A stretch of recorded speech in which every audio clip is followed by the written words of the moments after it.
কি গো, কাবাব বানাচ্ছ? তাহলে বোতল নিয়ে আসি। কি বোতল? আরে কোল্ড ড্রিঙ্কস এর বোতল। যে ফাইনাল না, কোল্ড ড্রিঙ্কস আর কাবাব দিয়ে তাহলে ম্যাচটা এনজয় করতাম। খুব দুঃখ হচ্ছে বলতে, কিন্তু এই কাবাবটা তোমার খাওয়ার জন্য নয়, বাটার চিকেন বানাবো তাই। তবে সাথে কি, এটা শুধু শুধু খাবো নাকি? সাথে থাকবে জিরা রাইস, একদম বেস্ট কম্বিনেশন। তাহলে তো আরোই ভালো, চলো শুরু করি। প্রথমেই একটা কয়লা নিয়ে আঁচে বসিয়ে দিচ্ছি। যতক্ষণ কয়লাটায় আঁচ ধরছে ততক্ষণ আমরা চিকেনটা ম্যারিনেট করে নিই। 700 গ্রাম চিকেন থাই নিয়েছি। আর যদি ব্রেস্টের মাংস পান তাহলে ওটা স্ট্রিপ করে কেটে নিতে হবে। প্রথমেই যাবে 2 বড় চামচ জল ঝরানো টক দই, 1 বড় চামচ আদা রসুন বাটা, 1 ছোট চামচ কাশ্মীরি লঙ্কা গুঁড়ো সুন্দর রঙের জন্য, 1 চুটকি কাসুরি মেথি ভেজে গুঁড়ো করা, সাথে যাবে স্বাদ মতো নুন। চিকেনের থাইগুলোকে থাই ম্যাসাজ দিয়ে ভালো করে রন্ধ্রে রন্ধ্রে মশলাগুলো টুকিয়ে দিন। এবার এইরকম একটা পচা পুরনো স্টিলের বাটি জোগাড় করে নিন এবং মাংসের মাঝখানে গোল করে একটা জায়গা বানান, বাটিটা বসানোর মতো। এবার বাটিটাকে নিজের জায়গায় বসিয়ে দিন। এইবার জ্বলন্ত কয়লাটা চিমটের সাহায্যে ধরে বাটিতে বসিয়ে দিন। ওপর থেকে 1 চামচ তেল বা ঘি ছড়িয়ে দিলেই দেখবেন সঙ্গে সঙ্গে ধোঁয়া হতে শুরু হয়ে গেছে। এই সময় একটা ঢাকা ওপর থেকে দিয়ে দিন, কোনোভাবে ধোঁয়াটা যেন না বেরোতে পারে। এই ঢাকনার মধ্যে একটা ছিদ্র আছে, তাই আমি সেটাও কাগজ মুড়িয়ে বন্ধ করে দিচ্ছি। এই ধোঁয়ার গন্ধটা যত ভালো করে মাংসের মধ্যে ঢুকবে ততই রেস্টুরেন্টের মতো টেস্ট আসবে। এবার গ্রেভিটা রেডি করে নেবো। প্যানে 2 চামচ সাদা তেল গরম করে 5টা ছোট এলাচ ফোড়নে দিচ্ছি। 1 চা চামচ জিরে দিলাম, সাথে দিলাম 1 চামচ গোটা ধনে। এবার একটা ছোট পেঁয়াজ কুচো করে কাটা দিয়ে দিচ্ছি। একটুখানি নাড়ুন। পেঁয়াজের রং চেঞ্জ হতে দেবেন না। এই সময় 700 গ্রাম টমেটোও দিয়ে দেবো। বড় বড় করে কাটা থাকলে কোনো অসুবিধা নেই, কারণ সমস্ত কিছু আমরা এমনিতেও মিক্সিতে পেস্ট করব।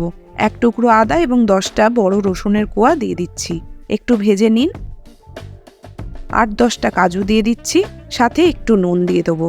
টমেটো থেকে জল বেরিয়ে নরম হয়ে গেলেই 4-5টা শুকনো লঙ্কা দিচ্ছি। শুকনো লঙ্কাটা ফোড়নে দেবেন না, তাহলে অন্যরকম টেস্ট হবে। ঢাকা দিয়ে এটাকে আরো 1 মিনিট রেখে দেবো। তারপর মশলাটাকে পুরোপুরি ঠান্ডা করে নিতে হবে। মশলা ঠান্ডা হয়ে গেলে ওটাকে মিক্সি করে এইরকম একটা স্মুথ পেস্ট বানিয়ে রেখে দিতে হবে। এবার চিকেনটা ভেজে নিতে হবে। তাওয়াতে তেল গরম করতে দিয়েছি, চিকেনের পিসগুলো ভেজে নেবো। চিকেনটা যত বেশি সময় ম্যারিনেট করা থাকবে টেস্ট ততই ভালো হবে। চিকেনটা কিন্তু তাওয়াতে দেওয়ার সময় হিটটা বেশি রাখতে হবে, তাহলে চিকেন ভেতর থেকে জুসি থাকবে। তবে খেয়াল রাখবেন পুড়িয়ে ফেলবেন না। একবার করে উল্টে দিন।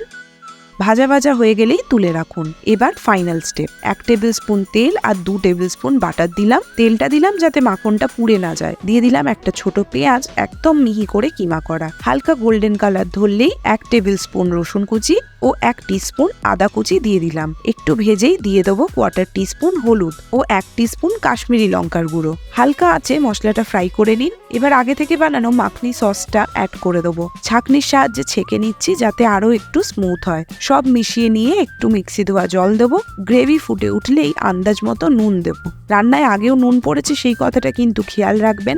1 চিমটে কাসুরি মেথি ও ফ্রেশনেসের জন্য কুচানো ধনেপাতা। সব মিশিয়ে নিয়ে দেবো অল্প একটু চিনি, টমেটোর টক ভাবটা ব্যালেন্স করার জন্য। সাথে 1 টেবিল স্পুন বাটার। আমাদের মাখনি গ্রেভি একদম রেডি। একদম শেষে চিকেনটাও দিয়ে দিচ্ছি। 2 থেকে 3 মিনিট হালকা আছে এটাকে ফুটতে দিন। শেষে 2 টেবিল স্পুন ফ্রেশ ক্রিম ছড়িয়ে নামিয়ে নিন।